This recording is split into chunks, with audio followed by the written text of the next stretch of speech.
Amin. Gimana Jonas? Ya, puji Tuhan, luar biasa Pak. Hmm. Ya mungkin ada hal apa nih Pak? Ada yang mungkin Bapak ada info baru atau mungkin dapat sesuatu yang baru. Ada yang sekarang ini lagi ini Pak ya, ada masalah itu teroris ini Pak ya. Ada teror Itu lagi nih Pak. iya itu kan jaringan sel itu Jonas ya, sel tidur namanya, Hmm. yang mau menunjukkan keberadaannya Jonas. Iya Pak. Banyak hal waktu saya tugas khusus itu ya Jonas ya. Iya Pak. Itu kadang itu ada juga permainan intelijen asing Jonas. Oh, itu Pak Intelijen ya. asing. Itu waktu itu kan saya sering ngobrol bersama Jenderal Edi Wibowo. Ya. Jadi kadang ada unsur-unsur keterlibatan intelijen asing juga. Oh, Dan kebanyakan itu terjadi di bulan Desember. Dan menurut analisa pribadi saya, Jonas ya, itu iya Pak. rawan itu termasuk gejala alam, bencana, itu rata-rata tuh banyak kejadian itu, ini analisa pribadi saya, Iya. selama saya di tim khusus dulu, termasuk terorisme, itu Jonas ya, jaringan sel, Iya. itu kebanyakan tuh dari bulan 12 itu mulai Iya. start itu sampai bulan Februari Jonas.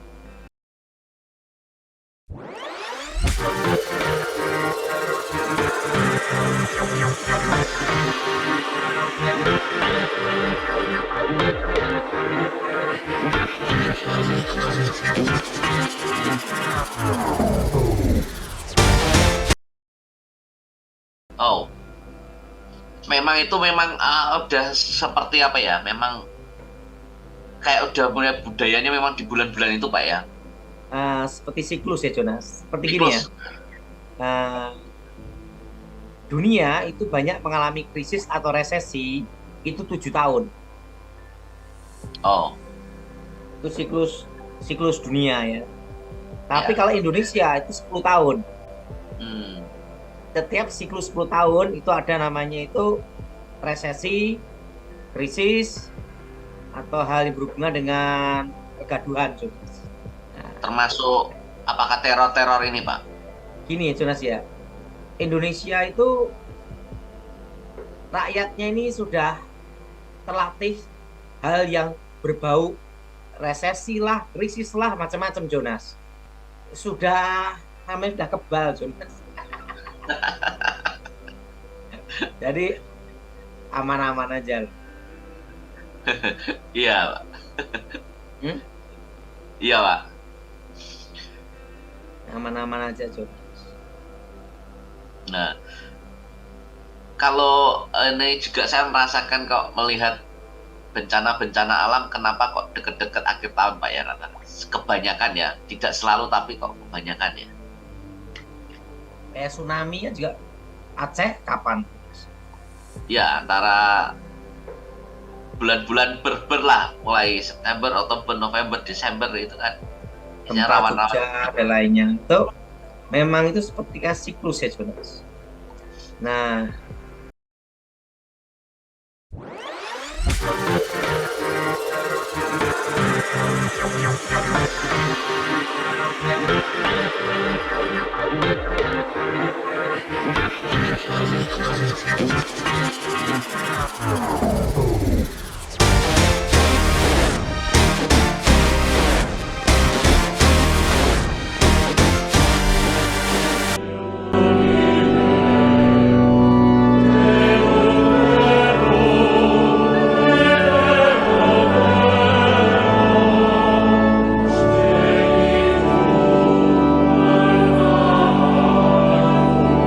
Paus Fransiskus 2 kali sebut nama Indonesia di Basilika Santo Petrus, Vatikan.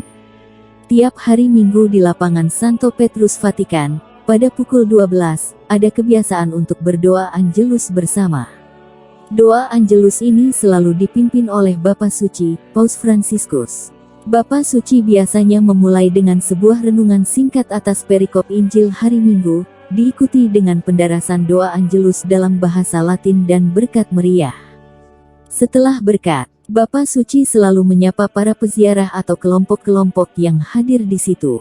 Ada yang menarik pada 2 minggu terakhir ini. Pada Minggu, tanggal 23 Oktober tahun 2022, Bapa Suci menyebut Indonesia dengan menyapa secara khusus para rohaniwan, biarawan dan biarawati Indonesia yang ada di Roma.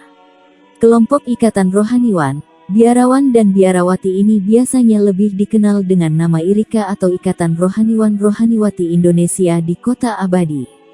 Begini kutipan langsung sapaan dari Bapa Suci, "E saluto tutti voi, Romani e pellegrini di vari paesi. In particolare, saluto i chierici e i religiosi indonesiani residenti a Roma." Kalau diterjemahkan artinya seperti ini, dan saya menyapa kalian semua, orang-orang Roma dan para peziarah dari berbagai negara. Secara khusus, saya menyapa para klerus dan biarawan-biarawati Indonesia yang berada di Roma. Lalu, Minggu tanggal 30 Oktober tahun 2022, nama Indonesia kembali disebut. Di awal kesempatan doa Angelus kali ini, Bapa Suci mengajak semua yang hadir untuk merenungkan kisah tentang Zakeus.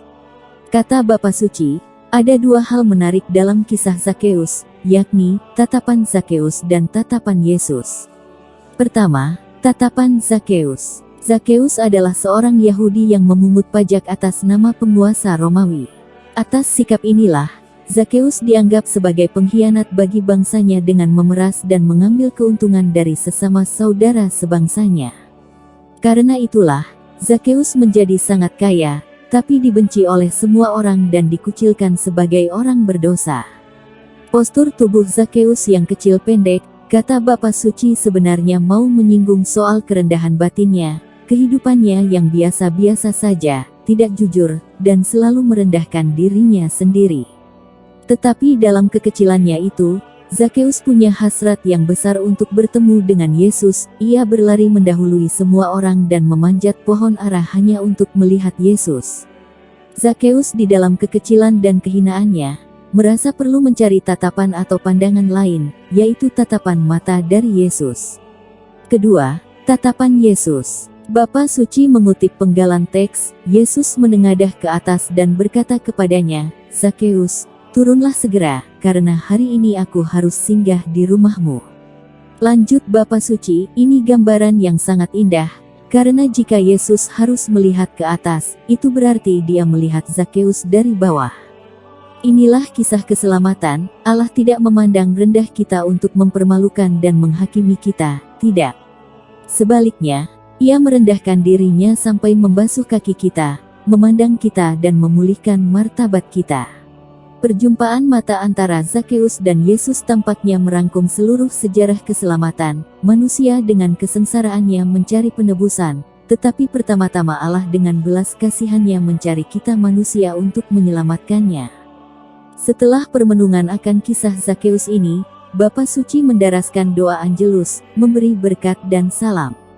Pada kesempatan memberi ucapan salam inilah nama Indonesia kembali disebut dengan menyapa kembali secara khusus kaum rohaniwan, biarawan dan biarawati Indonesia di Kota Abadi.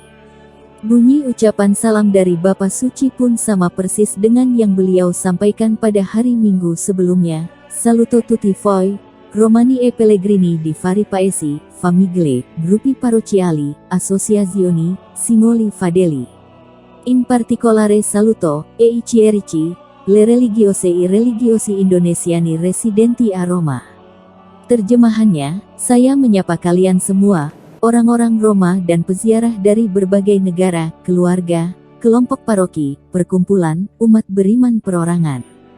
Secara khusus saya menyapa dan para kaum klerus, biarawan-biarawati Indonesia yang berada di Roma. Ucapan salam yang sederhana. yang tentu saja bagi sebagian orang bisa saja tidak ada artinya apa-apa. Tapi bila dipikirkan dan direnungkan lebih jauh, ada getaran makna yang tidak bisa dibiarkan berlalu begitu saja. Ada getaran makna doa di situ. Ada getaran makna cinta. Dan ada getaran makna perhatian pula di sana. Kaum klerus, biarawan dan biarawati pada khususnya dan umat Katolik Indonesia pada umumnya ada dalam doa, ada dalam hati dan ada dalam perhatian Bapa Suci, Paus Fransiskus.